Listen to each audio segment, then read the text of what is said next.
Shalom, salam sejahtera bagi kita semua. Senang berjumpa kembali di channel Getsemani Ministry, tempat di mana kita dapat mengalami pertumbuhan lewat kebenaran firman Tuhan yang dibahas secara ekspositori. Sebelumnya mari kita berdoa.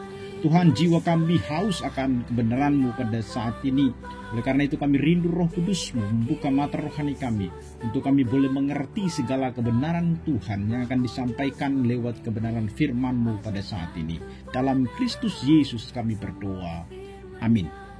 Firman Tuhan bagi kita di minggu yang pertama setelah Trinitatis yang menjadi epistol bagi kita, diambil dari Mazmur 42 ayat 1 sampai dengan ayat yang ke-12. Demikian firman Tuhan bagi kita. Untuk pemimpin biduan, nyanyian pengajaran Bani Korah. Seperti rusa yang merindukan sungai yang berair, demikianlah jiwaku merindukan Engkau ya Allah. Jiwaku haus kepada Allah yang hidup. Bilakah aku boleh datang melihat Allah? Air mataku menjadi makananku siang dan malam, karena sepanjang hari orang berkata kepadaku, di mana Allahmu? Inilah yang hendak ku ingat, sementara jiwaku gundah gulana. Bagaimana aku berjalan maju dalam kepadatan manusia, mendahului mereka melangkah ke rumah Allah dengan sorak-sorai dan nyanyian syukur, dalam keramaian orang-orang yang mengadakan perayaan. Mengapa engkau tertekan, hai jiwaku, dan gelisah dalam diriku? Berharaplah kepada Allah, sebab aku akan bersyukur lagi kepadanya, penolongku dan Allahku. Jiwaku tertekan dalam diriku, sebab itu aku teringat kepadamu dari tanah sungai Yordan dan pegunungan Hermon, dari gunung Mizar. Samudera raya berpanggil-panggilan dengan deru air terjunmu, segala gelora dan gelombangmu bergulung melingkupi aku. Tuhan memerintahkan kasih setianya pada siang hari, dan pada malam hari aku menyanyikan nyanyian, suatu doa kepada Allah kehidupanku. Aku berkata kepada Allah, gunung batuku, mengapa engkau melupakan aku? Mengapa aku harus hidup berkabung di bawah impitan musuh? Seperti tikaman maut ke dalam tulangku, lawanku mencela aku, sambil berkata kepadaku sepanjang hari, di mana Allahmu? Mengapa engkau tertekan, hai jiwaku, dan mengapa engkau gelisah dalam diriku? Berharaplah kepada Allah, sebab aku bersyukur lagi kepadanya, penolongku dan Allahku. Demikian firman Tuhan. Bapak, Ibu, Saudaraku yang terkasih, pernahkah kita merasa seolah-olah Tuhan itu begitu jauh dari kita? Kita berdoa, tapi terasa sepertinya langit tertutup bagi kita. Kita bernyanyi, tetapi hati kita terasa hampa. Kita datang ke gereja, tetapi tidak merasa ada sukacita di sana. Sesungguhnya seperti itulah yang dialami oleh pemazmur di dalam Mazmur 42 ini. Bukan hanya sekedar masalah emosional atau psikologi, tetapi sebuah pergumulan rohani yang begitu dalam. Dia begitu haus akan hadirat Tuhan. Mazmur ini merupakan jeritan hati seorang yang rindu kembali mengalami kehadiran Allah yang hidup. Tapi dia sedang berada dalam pembuangan, dalam keterasingan, dalam tekanan yang membuatnya goyah. Apa yang bisa kita pelajari dari Mazmur ini? Yang pertama adalah kerinduan jiwa kepada Allah. Ayatnya yang pertama sampai dengan ayatnya yang keempat. Kita lihat ayat yang pertama sampai dengan yang kedua, bagaimana pemazmur itu menggunakan satu gambaran sama seperti rusa yang merindukan sungai-sungai air. Demikianlah jiwaku merindukan Engkau ya Allah. Jiwaku haus akan Allah yang hidup. Bilakah aku datang boleh melihat Tuhan? Perhatikan di sini, pemazmur menggunakan perumpamaan rusa yang haus di padang gurun, yang sedang mencari air untuk bertahan hidup. Karena memang rusa tidak akan pernah bisa lepas dari yang namanya air. Dia pasti mati kalau tidak ada air. Ini menggambarkan satu kerinduan rohani sesungguhnya yang mendalam akan Allah, yang disebut sebagai Allah yang hidup. Berbeda dengan berhala yang mati, Allah adalah sumber kehidupan sejati. Kerinduan ini bukan sekedar keinginan, tetapi kebutuhan esensial daripada jiwa manusia. Dan pertanyaannya di sana, bilakah aku boleh datang melihat Allah? Ini menunjukkan rasa terpisah dari hadirat Allah, mungkin karena pengasingan atau larangan untuk beribadah di bait Allah. Satu hal yang harus kita pahami di dalam budaya timur dekat kuno, rusa adalah hewan liar yang bergantung penuh kepada air untuk bisa bertahan di padang gurun yang panas dan kering. Ketika musim kemarau datang, rusa bisa mati jika tidak menemukan aliran air. Maka gambaran ini bukan sekedar puisi yang indah, melainkan gambaran keputusasaan dan kebergantungan total. Karena tanpa Allah, jiwa akan mati. Pemazmur tidak merindukan berkat. Dia tidak merindukan kelegaan emosional atau jawaban doa. Tetapi kita perhatikan, ia merindukan pribadi Allah sendiri. Inilah ciri khas iman sejati. Ia tidak haus akan kenyamanan, tetapi ia haus akan hadirat Tuhan. Dan kalau kita perhatikan ayat yang ketiga itu, bagaimana pemazmur sedang di dalam kesedihan yang begitu mendalam. Ditunjukkan oleh air mataku menjadi makananku. Dia tidak hanya bergumul secara rohani, tetapi dia juga sedang bergumul menghadapi ejekan dari orang-orang yang mempertanyakan imannya. Di manakah Allahmu? Inilah tantangan nyata bagi orang percaya ketika dunia meragukan keberadaan dan kuasa Allah dalam hidup mereka. Percuma kau mengikut Tuhan, tetapi engkau menderita. Kau melayani, tetapi engkau menderita. Di mana Tuhanmu? Itu mungkin ejekan akan diterima. Dan ayat 4 itu, pemazmur mengenang masa-masa ketika dia memimpin umat ke bait Allah dengan sukacita dan puji-pujian. Kenangan ini manis tetapi juga pahit karena kontras dengan situasinya saat ini. Ini mengajarkan bahwa kadang-kadang bahkan kenangan indah bisa memperdalam rasa rindu kita akan Allah ketika kita merasa jauh daripadanya. Bapak Ibu Saudaraku yang terkasih, pertanyaan bagi kita, apakah saat ini Anda merindukan Allah seperti rusa merindukan air? Kalau tidak, mungkin kita perlu memeriksa apakah kita telah menggantikan Allah dengan sumber air lain yang tidak memuaskan, seperti kesuksesan, hiburan, atau hal yang lain yang kita anggap itu bisa menggantikan Tuhan di dalam kehidupan kita.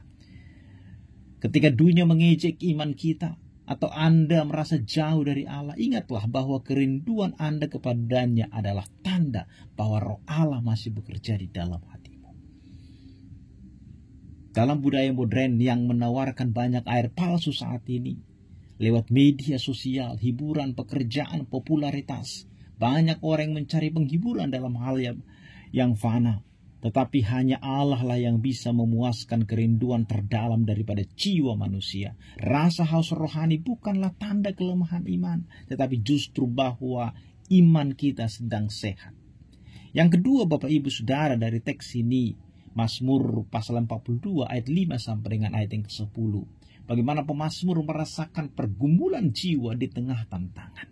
Pemazmur menunjukkan kejujuran emosional yang begitu dalam.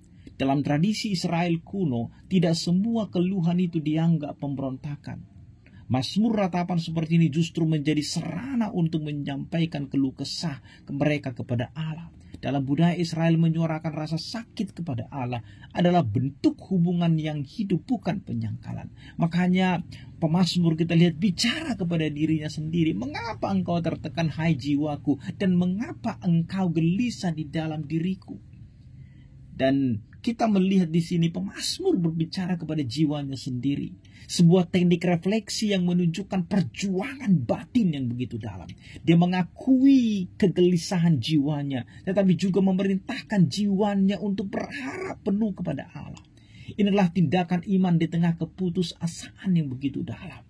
Di ayat 6 kita melihat ada lokasi disebutkan di sana, lokasi geografis Jordan, Hermon, Gunung Mizar yang kemungkinan jauh dari Yerusalem, mengisyaratkan pengasingan atau perjalanan sulit. Tetapi pemazmur merasakan di tengah keterpisahan itu dia tetap mengingat Allah. Dan perhatikan di ayat yang ke-7 disebutkan gelombang dan air terjun, penderitaan yang menghimpit. Pemazmur menggambarkan penderitaannya seperti gelombang lautan yang melanda tanpa henti. Sebuah metafora kuat untuk tekanan hidup yang terasa tak tertahankan. Namun dia menyebutnya itu sebagai gelombangmu. Artinya itu milik Allah, menunjukkan bahwa dia percaya Allah tetap berdaulat atas penderitaannya. Dan meskipun dalam kegelapan, di 8 itu pemazmur mengingat kasih setia Allah yang nyata. Nyanyiannya menyertaiku, kata pemazmur, menunjukkan bahwa Allah memberikan penghiburan lewat doa dan penyembahan. Bahkan di tengah persoalan-persoalan yang sedang dihadapinya, di tengah malam disebutkan di sana. Dan kemudian ayat 9, ayat 10, pemazmur tidak menyembunyikan rasa frustasinya. Dia bertanya, mengapa engkau melupakanku? Tetapi dia tetap memanggil Allah sebagai gunung batu, menunjukkan iman yang jujur namun teguh. Ejekan musuh kembali disebutkan memperlihatkan tekanan eksternal yang mempengaruhi, bahkan memperparah pergumulan hatinya. Pemazmur mengalami tekanan dari dalam, jiwa yang tertekan, dan kemudian juga tekanan dari luar, musuh yang mengejek di mana Allahmu. Tetapi dia tidak memendam atau memalsukan perasaannya. Ia tidak pura-pura bahagia. Ia berani bertanya kepada Allah, kepada jiwanya sendiri. Ini adalah bentuk spiritualitas yang matang, bukan menyangkal realita, tetapi membawa realita itu ke hadapan Tuhan. Bapak Ibu Saudaraku yang terkasih, di dalam budaya kekristenan masa kini, banyak yang merasa harus tampil kuat dan baik-baik saja di depan umum, bahkan di gereja. Tetapi pemazmur ini mengajarkan kita bahwa kerentanan dan kejujuran di hadapan Allah adalah jalan untuk menuju pemulihan. Kita tidak perlu menutup-nutupi persoalan pergumulan kita di hadapan Tuhan, seolah-olah kita hebat. Keterbukaan, kejujuran di hadapan Tuhan adalah jalan bagaimana Tuhan memulai untuk memulihkan hidup kita. Kita tidak perlu menutupi air mata kita, karena Allah tidak terkejut oleh kelemahan kita. Yang terakhir, yang ketiga, pengharapan jiwa kepada Allah. Ayat 11 sampai dengan ayat yang ke-12. Pemazmur kembali mengulang, "Mengapa engkau tertekan, hai jiwaku, dan mengapa engkau gelisah dalam diriku? Berharaplah kepada Allah, sebab aku akan bersyukur lagi kepadanya, penolongku dan Allahku." Pengulangan seperti di ayat 5 dan 6 ini menunjukkan bahwa pemazmur sesungguhnya kembali kepada titik awal pergumulannya, tetapi dengan nada yang lebih tegas. Referen ini seperti sebuah pengakuan iman yang berulang, menguatkan dirinya sendiri di tengah badai batin. Dan pemazmur kita lihat memerintahkan jiwanya kembali untuk berharap kepada Allah dan menyatakan keyakinan bahwa dia akan bersyukur lagi. Inilah eksposisi iman yang menantikan penyediaan Allah di masa depan, meskipun pada saat ini belum terlihat. Dan dengan menyebut Allah sebagai penolongku dan Allahku, pemazmur menegaskan hubungan pribadi dengan Allah. Allah bukan sekedar konsep, tetapi pribadi yang setia dan dapat dipercaya, dan kita bisa berhubungan dengan Dia. Dan di puncak tekanan, kita perhatikan bagaimana pemazmur tidak mengakhiri mazmurnya ini dengan kemenangan emosional. Ia masih dalam penderitaan, tetapi ia memilih untuk tetap berharap kepada Tuhan. Perkataan "aku akan bersyukur lagi" menunjukkan iman yang eskatologis, berharap kepada janji Allah yang belum digenapi sekarang, tetapi pasti digenapi pada waktunya. Itu pengharapan daripada pemazmur. Dan secara teologis, Mazmur 42 adalah contoh klasik dari iman yang terus bertahan di tengah ketidakpastian. Ini bukan iman karena keadaan membaik, tetapi iman yang melampaui keadaan. Bapak Ibu Saudaraku yang terkasih, kita juga sering menghubungkan kehadiran Tuhan dengan situasi yang baik. Ketika doa dijawab, ketika keuangan stabil, ketika hidup tenang, kita mungkin bahwa kita berkata Tuhan hadir dalam hidup kita. Tetapi dalam Mazmur 42 mengajarkan bahwa Allah tetap adalah Allah kita, bahkan saat hidup kita tidak sesuai dengan harapan. Amin. Harapan yang bertahan adalah harapan yang tidak didasarkan pada keadaan, tetapi kepada karakter Allah yang setia. Saudara-saudaraku, Mazmur 42 mengajarkan bahwa kerinduan jiwa, pergumulan hidup, dan pengharapan kepada Allah adalah bagian daripada perjalanan iman kita. Sama seperti pemazmur, kita mungkin merasa seperti rusa yang haus di padang gurun, diterpa gelombang penderitaan atau dihantui pertanyaan di mana Allah. Tetapi di tengah semua itu, kita dipanggil untuk berharap kepada Allah, mengingat kasih setianya, dan memuji Dia sebagai penolong dan harapan kita. Yesus Kristus Anak Allah adalah jawaban terbesar bagi kerinduan jiwa kita. Kita bisa membaca dalam Yohanes pasal 7 ayat 37. Yesus berkata, "Barang siapa yang haus, hendaklah ia datang kepadaku dan minum."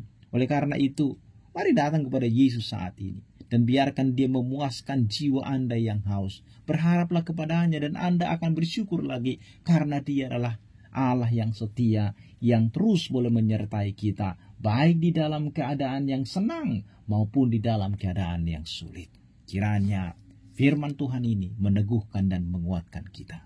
Dalam Kristus Yesus, mari kita berdoa.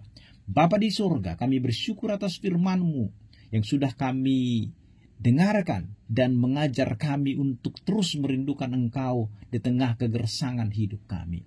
Tolonglah kami untuk terus berharap kepadamu, jujur dalam pergumulan kami, dan setia memuji Engkau. Penuhilah jiwa kami yang haus dengan hadirat-Mu, dan kuatkanlah kami untuk hidup bagi kemuliaan-Mu. Dalam Kristus Yesus kami berdoa. Amin.